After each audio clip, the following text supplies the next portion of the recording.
Pemerintah Indonesia tidak akan memberikan visa untuk atlet senam Israel yang akan bertanding dalam kejuaraan dunia di Jakarta. Menanggapi hal itu, media Israel ramai-ramai menyoroti keputusan Indonesia.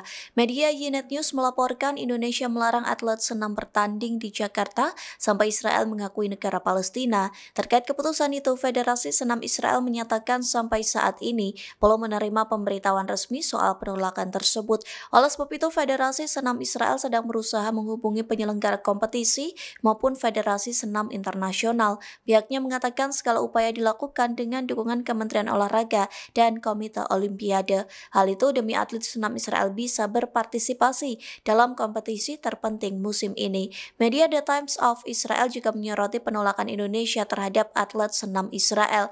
Media itu menyoroti penolakan Indonesia sebagai negara Muslim yang sempat disorot karena Presiden Prabowo Subianto membela Israel di PBB. Dituliskan keputusan penolakan terhadap atlet senam Israel sejalan dengan arahan dari Presiden Prabowo Subianto. Namun media tersebut menyoroti pidato Prabowo di PBB yang menyerukan penghormatan terhadap keamanan Israel dan mengakhiri pidatonya dengan kata shalom.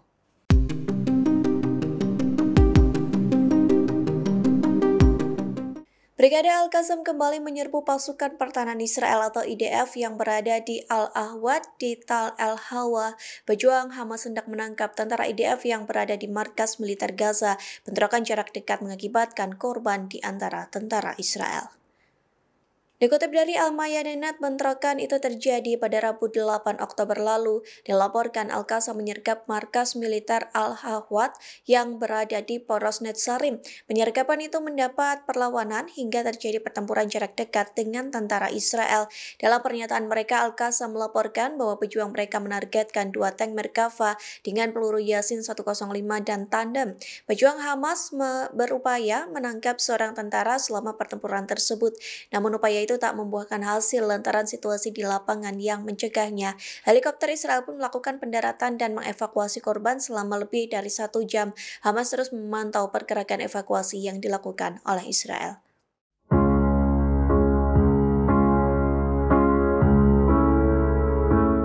Dilaporkan Amerika Serikat mengirim 200 tentara ke Israel untuk mendukung dan memantau gencatan senjata di Gaza. Tak hanya dikirim ke Israel, ratusan tentara Amerika Serikat akan ditempatkan di Pusat Koordinasi Sipil Militer yang dioperasikan oleh Komando Pusat Amerika Serikat atau CENTCOM. Dikutip dari The Guardian, pernyataan itu disampaikan para pejabat senior Amerika Serikat. Bahkan rencananya pengiriman 200 tentara Amerika Serikat ke Israel telah disetujui sejak Kamis 9 Oktober. Pejabat Amerika Serikat menyebut pengerahan ratusan tentara untuk membantu memfasilitasi aliran bantuan kemanusiaan serta bantuan logistik dan keamanan ke Gaza. Pasukan tersebut merupakan bagian dari tim yang lebih luas yang juga mencangkup negara-negara mitra. Salah satu pejabat mengatakan anggota militer Amerika Serikat telah mulai berdatangan ke wilayah tersebut dari seluruh dunia. Nantinya tentara Amerika Serikat akan terus melakukan perjalanan ke wilayah tersebut selama sepekan terakhir untuk memulai perencanaan dan pembangunan pusat. Meski begitu, Amerika Serikat mengklaim tidak akan mengirim pasukannya ke Gaza langsung.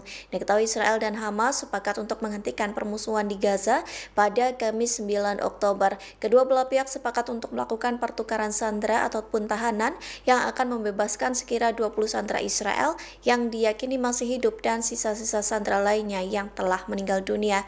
Pertukaran itu juga membebaskan sekira 2.000 tahanan Palestina yang berada di penjara Israel. Download Tribun X sekarang, menghadirkan lokal menjadi Indonesia.